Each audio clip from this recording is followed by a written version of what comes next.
इन्होंने न केवल आज सदन की अवमानना की है, सदन का अपमान किया है। जो अपमानजनक व्यवहार सदन के अंदर समाजवादी पार्टी का था वह अत्यंत निंदनीय है और शर्मनाक भी।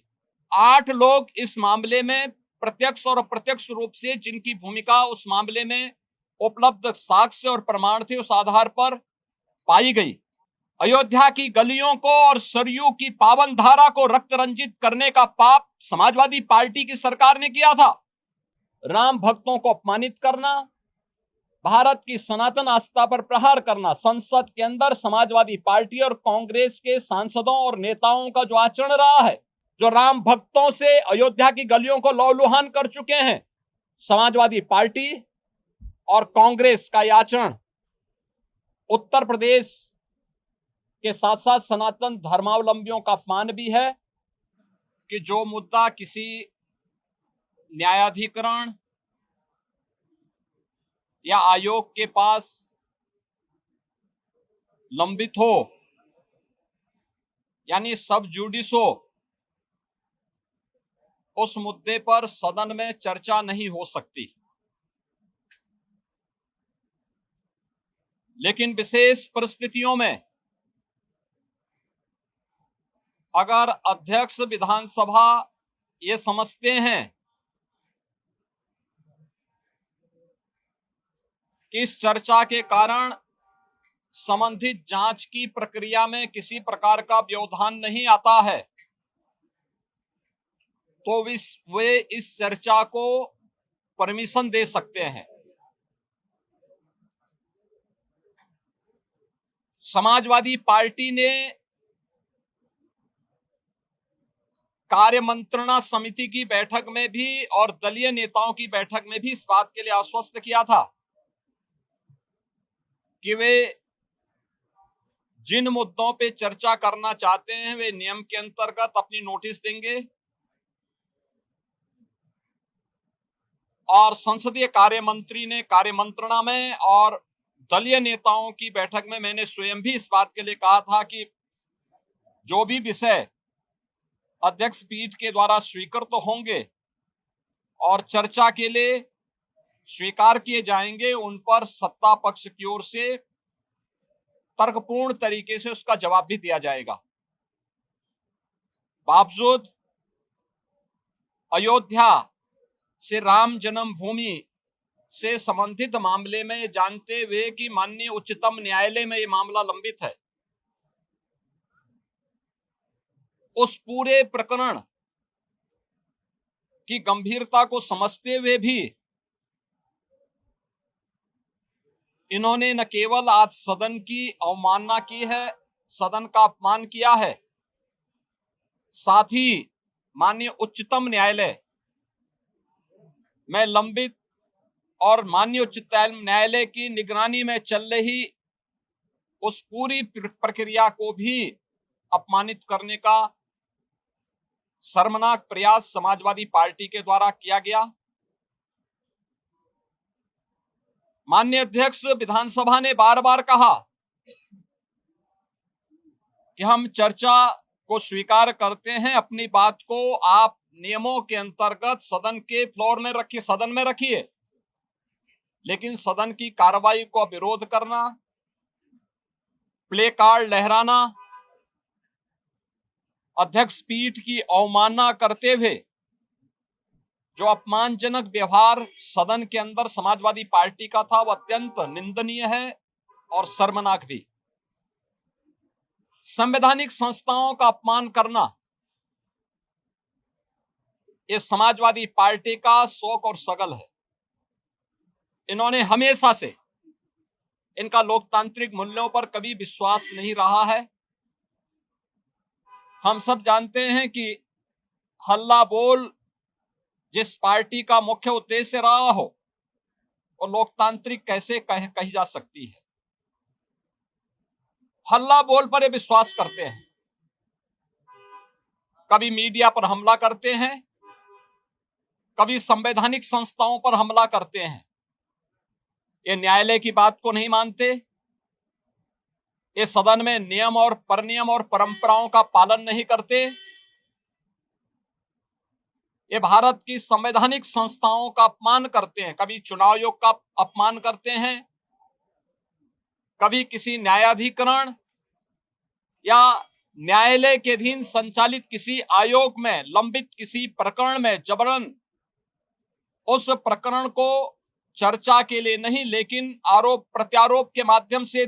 तर्कहीन मुद्दों को उठा करके इनके द्वारा माहौल में केवल नकारात्मक और भ्रामक सूचनाओं का प्रचार प्रसार करने का प्रयास होता है।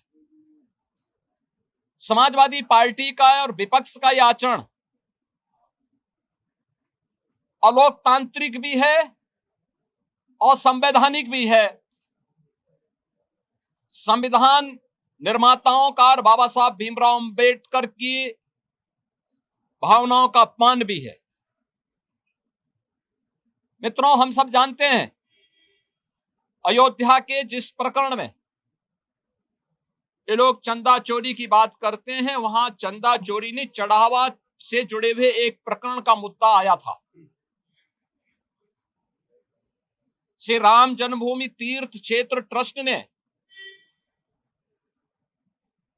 इस प्रकरण में 12 जून को उत्तर प्रदेश सरकार को एक पत्र लिखा कि कतिपय समाचार पत्रों और मीडिया में इस प्रकार की सूचनाएं आई हैं और हम चाहते हैं कि इस प्रकरण की एक एसआईटी बना करके जांच करवा दी जाए। श्री राम जन्मभूमि तीर्थ क्षेत्र ट्रस्ट माननीय उच्चतम न्यायालय के द्वारा गठित एक धर्मार्थ ट्रस्ट है। राज्य सरकार इस मामले में कोई हस्तक्षेप बिना ट्रस्ट के आग्रह पर या माननीय न्यायालय के आदेश के बगैर कोई भी निर्णय नहीं ले सकती थी। ट्रस्ट ने अपील की, अनुरोध किया, राज्य सरकार ने 13 जून को स्वयं उनके अनुरोध के क्रम में एक एसआईटी गठित कर दी, जिसमें सचिव स्तर के एक सीनियर अधिकारी को एसआईटी का अध्यक्ष, आईजी रैंक के एक अधिकारी को उसका सदस्य और वित्तीय मामलों के विशेषज्ञ एक स्पेशल सेक्रेटरी रैंक के अधिकारी को उसका सदस्य बना करके इस एसआईटी को काम दिया गया कि वह अपनी रिपोर्ट उपलब्ध करवाएं, जिससे हम ट्रस्ट को इसके लिए आगे की कार्रवाई के लिए कह सकें। 15 जून से कार्य प्रारंभ किया। इस पूरे प्रकरण में एसआईटी ने अपनी कार्रवाई प्रारंभ की और 23 जून को उन्होंने अपनी पहली अंतरिम रिपोर्ट प्रस्तुत की। 23 जून की अपनी रिपोर्ट के बाद जो रिपोर्ट एसआईटी ने उपलब्ध करवाई, उस रिपोर्ट के क्रम में उत्तर प्रदेश सरकार ने ट्रस्ट को उसकी सिफारिशों को उपलब्ध करवाया और ट्रस्ट ने 25 जून को इस पर एफआईआर लॉन्च करवाया। अयोध्या में एफआईआर लॉन्च हुई। एफआईआर लॉन्च होने के बाद उपलब्ध साक्ष्य और प्रमाण के आधार पर कुल 8 लोग पकड़े गए, जिनमें 6 लोग चढ़ावे से जुड़ी हुई धनराशि में चोरी करते हुए या धनराशि को इधर उधर करते हुए देखे गए। उस आधार पर कार्रवाई हुई। 2 लोग इस पूरे प्रकरण में जिनकी जिम्मेदारी थी, उन लोगों को और उसके साथ जोड़ करके यह 8 लोगों की गिरफ्तारी हुई। अभी एसआईटी की जांच चल ही रही थी कि माननीय उच्चतम न्यायालय में जो योजित एक पीआईएल थी, उसके तहत उच्चतम न्यायालय ने आगे की कार्रवाई के लिए एसआईटी के पुनर्गठन के साथ ही इस पूरे प्रकरण को अपनी देखरेख में आगे बढ़ाया। इस मामले में किसी भी साधु संत का कोई संलिप्तता प्रारंभिक जांच में एसआईटी की प्रारंभिक रिपोर्ट में कहीं भी नहीं पाया गया। 1100 से अधिक कर्मचारी श्री राम जन्मभूमि मंदिर के उस पूरे प्रांगण में इतने कार्मिक कार्य करते हैं और 1100 से अधिक लोगों के बीच में कुल 8 लोग इस मामले में प्रत्यक्ष और अप्रत्यक्ष रूप से जिनकी भूमिका उस मामले में उपलब्ध साक्ष्य और प्रमाण थे उस आधार पर पाई गई। इसके लिए साधु संतों पर आक्षेप करना, इसके लिए अयोध्या धाम को अपमानित करना, बदनाम करना, श्री राम जन्मभूमि मंदिर को बदनाम करना, उन 1100 कर्मचारियों को जो राम जन्मभूमि मंदिर की व्यवस्था में लाखों श्रद्धालुओं को सुविधाजनक तरीके से दर्शन कराने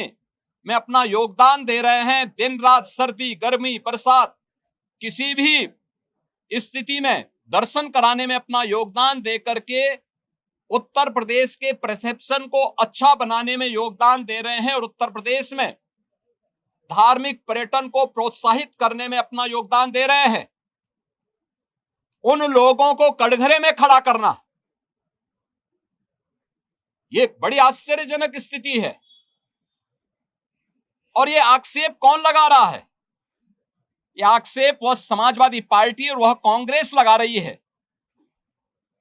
जिन्होंने सदैव राम जन्मभूमि और भगवान श्री राम का अपमान किया है। क्या यह सच नहीं कि 1990 में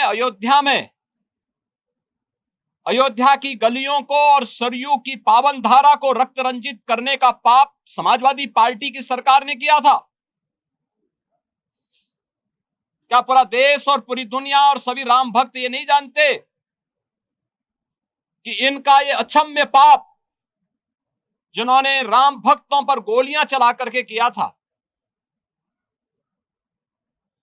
कैसे उसको कोई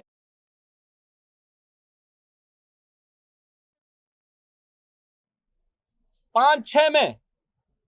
राम सेतु प्रकरण के मुद्दे पर माननीय उच्चतम न्यायालय में अपना एफिडेविट दाखिल किया था और प्रभु श्री राम और प्रभु श्री कृष्ण के अस्तित्व पर ही प्रश्न खड़ा करके उन्हें मिथक घोषित किया था। वह कांग्रेस और यूपीए से जुड़े हुए दल किस मुंह से अयोध्या में आस्था की आज चर्चा करते हैं? अयोध्या के जिस चढ़ावा चोरी से जुड़े हुए प्रकरण की बात आई थी, सरकार ने गंभीरता से लिया था क्योंकि आस्था का विषय अयोध्या है। कोटि कोटि सनातनियों की आस्था का मुद्दा था और सरकार ने उस समय भी स्पष्ट कर दिया था कि यद्यपि सरकार सीधे किसी ट्रस्ट में हाथ नहीं डालती क्योंकि वह ट्रस्ट उत्तर प्रदेश सरकार ने गठित नहीं किया, माननीय उच्चतम न्यायालय के आदेश से वह ट्रस्ट गठित है, इसलिए इस मामले में या तो ट्रस्ट अपील करेगा या फिर माननीय उच्चतम न्यायालय कोई निर्देश देगा तो हम उस कार्रवाई को आगे बढ़ा पाएंगे। लेकिन उस सब के बावजूद इनके द्वारा राम भक्तों को अपमानित करना, भारत की सनातन आस्था पर प्रहार करना, संसद के अंदर समाजवादी पार्टी और कांग्रेस के सांसदों और नेताओं का जो आचरण रहा है, संतों के प्रति जिस प्रकार के आक्षेप वहां किए गए, ये सीधे सीधे सनातन धर्म का अपमान है। भारत के सनातन मूल्यों, आदर्शों और दुनिया के अंदर जो उसके प्रति एक अच्छी भावना बनी थी, उस भावना पर एक प्रकार का प्रहार इन दोनों के द्वारा किया जा रहा है, जिनका आचरण सदैव से सनातन विरोधी रहा है। और मुझे आश्चर्य होता है कि इन दलों के द्वारा जब भाजपा से लड़ने में विफल हैं, मैंने पहले भी कहा, इस पूरे प्रकरण में जो लोग पकड़े गए हैं इनका भारतीय जनता पार्टी या साधु संतों से कोई लेना देना नहीं। उस सबके बावजूद पूज्य संतों पर, उस सबके बावजूद सनातन धर्म पर, भारतीय जनता पार्टी पर या किसी अन्य ऐसे सांस्कृतिक और सामाजिक संगठन पर अनावश्यक कटघरे में खड़ा करके लांछन लगाना, ये पूरे सनातन के साथ साथ सत्य को दबाने, सत्य को झुठलाने का एक कुत्सित प्रयास इनके द्वारा किया जा रहा है। और इसीलिए ये लोग बहस से भागना चाहते हैं, चर्चा से भागना चाहते हैं। ये वही लोग हैं जिन लोगों ने राम जन्मभूमि मंदिर का सदैव विरोध किया। ये वही लोग हैं जिन्होंने अयोध्या में से राम जन्मभूमि पर जब 2024 में जनवरी 2024 में 22 जनवरी 2024 जब आदरणीय प्रधानमंत्री जी के द्वारा अयोध्या में श्री राम जन्मभूमि मंदिर में 500 वर्षों के बाद श्री राम जन्मभूमि पे प्रभु श्री राम की रामलला की प्राण प्रतिष्ठा का समारोह हो रहा था, उस कार्यक्रम में आमंत्रण के बावजूद ये लोग नहीं गए। ये लोग उन मुद्दों पर सदैव मौन बने रहे। लेकिन आज ये आस्था की बात करते हैं। जो प्रभु राम और प्रभु कृष्ण को के अस्तित्व पर प्रश्न खड़ा कर चुके हैं, वे आज आस्था की बात करते हैं। जो राम भक्तों से अयोध्या की गलियों को लौलुहान कर चुके हैं, वे आज आस्था की बात करते हैं। और इन लोगों का आचरण आश्चर्यजनक है कि ये लोग आज आस्था की चर्चा वे लोग कर रहे हैं जो लगातार इन मुद्दों को लेकर के हिंदुओं को और भारत की सनातन परंपरा को कटघरे में खड़ा करते रहे हैं। आज सदन में इनका यह आचरण आप सबने भी देखा है, किस तरीके से अध्यक्ष पीठ की अवमानना समाजवादी पार्टी के सदस्यों के द्वारा किया गया। वे चर्चा से भागना चाहते हैं, जनता से जुड़े हुए मुद्दों पर चर्चा नहीं करना चाहते हैं। ऐसे मुद्दे पे उठा करके माहौल खराब करने का प्रयास कर रहे हैं जिन मुद्दों का सदन से लेना देना नहीं था, लेकिन फिर भी दूध का दूध और पानी का पानी हो, इसको लेकर के जब अध्यक्ष पीठ ने अपनी व्यवस्था दी तो उसको मानने को तैयार भी नहीं। वह सदन चर्चा का विषय होता है, एक संवाद होता है, समीक्षा होती है, एक परिणाम पे हम लोग पहुंचते हैं। ये लोग उन मुद्दों पे चर्चा नहीं कराना चाहते हैं, केवल माहौल खराब करके जनहित से जुड़े हुए मुद्दों को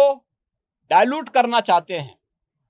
और इसीलिए इन्होंने पूरे सदन की कार्रवाई को भी बाधित करने का प्रयास किया, अध्यक्ष पीठ की भी अवमानना करके पूरे माहौल को तनावपूर्ण बनाने का कुत्सित प्रयास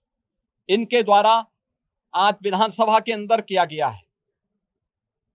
मित्रों, समाजवादी पार्टी और कांग्रेस का यह आचरण उत्तर प्रदेश के साथ साथ सनातन धर्मावलंबियों का अपमान भी है, 25 करोड़ जनता के हितों पर कुठाराघात भी है। पिछले 9 वर्ष में एनडीए की डबल इंजन सरकार ने उत्तर प्रदेश के जिस परसेप्शन को बदलने में सफलता प्राप्त की है, आज उसका परिणाम है कि उत्तर प्रदेश अब बीमारू राज्य नहीं, उत्तर प्रदेश के नौजवान के सामने पहचान का संकट नहीं, उत्तर प्रदेश का नौजवान अब पलायन नहीं कर रहा है, उत्तर प्रदेश का किसान अब आत्महत्या करने के लिए मजबूर नहीं हो रहा है, उत्तर प्रदेश के गरीबों को शासन की सुविधा का लाभ मिल पा रहा है और उत्तर प्रदेश का परसेप्शन देश के अंदर सबसे तेज गति के साथ आगे बढ़ने वाली और प्रदेश देश की टॉप 3 इकोनॉमी के रूप में उत्तर प्रदेश ने अपने आप को स्थापित किया है। उस उत्तर प्रदेश के परसेप्शन को खराब करने की कुत्सित चेष्टा समाजवादी पार्टी और कांग्रेस के द्वारा मिलकर के किया जा रहा है। ये लोग लगातार जिन्होंने यूपी के नौजवानों के सामने पहचान का संकट खड़ा किया था, जिनकी किसान विरोधी नीतियों के कारण किसान आत्महत्या करने के लिए मजबूर होता था, जिनके कारण यहां पर प्रदेश के अंदर परंपरागत उद्यम चौपट हो चुके थे, जिनकी गलत नीतियों और भ्रष्ट आचरण के कारण और गुंडागिर्दी के कारण उत्तर प्रदेश में कोई निवेश नहीं करना चाहता था, और जिन लोगों ने उत्तर प्रदेश के नौजवानों के हक पर डकैती डाली थी, उत्तर प्रदेश के नौजवानों को उनकी नौकरी से वंचित किया था, वह समाजवादी पार्टी आज प्रदेश के परसेप्शन को एक बार फिर से खराब करने की कुत्सित चेष्टा कर रही है और देश के अंदर उत्तर प्रदेश की छवि को फिर से बदरंग करने का प्रयास कर रही है। हम समाजवादी पार्टी और कांग्रेस के इस आचरण की निंदा करते हैं। अध्यक्ष पीठ की अवमानना समाजवादी पार्टी के द्वारा किया गया, मार्शलों के साथ मारपीट करने का और उन्हें धक्का मुक्की करने का प्रयास किया गया, यह अत्यंत शर्मनाक है। सदन के अंदर हर सदस्य के लिए आवश्यक होता है कि वह अध्यक्ष पीठ का सम्मान करे और अध्यक्ष पीठ के निर्देशों का पालन करे, और कोई भी मुद्दा है वह अध्यक्ष पीठ की अनुमति से वह सदन के फ्लोर में रख सकता है, अपनी बात को वहां रख सकता है। लेकिन इन्होंने पूरे माहौल को खराब करने का प्रयास किया। समाजवादी पार्टी और कांग्रेस का यह आचरण अलोकतांत्रिक है, असंवैधानिक है, संवैधानिक मूल्यों को तार तार करने वाला है और विकास के मुद्दे पर, जनहित से जुड़े हुए मुद्दे पर, आम जन से जुड़े हुए मुद्दे पर स्वस्थ चर्चा को आगे बढ़ाने की बजाय इस मुद्दे को डाइल्यूट करके उत्तर प्रदेश की पहचान को फिर से धूमिल करने, उत्तर प्रदेश के धार्मिक पर्यटन को आगे बढ़ने के जो अवसर प्राप्त हुए हैं उन्हें खराब करने और उत्तर प्रदेश को फिर से बदनाम करने की कुत्सित चेष्टा का हिस्सा है। समाजवादी पार्टी के इस आचरण की हम निंदा करते हैं।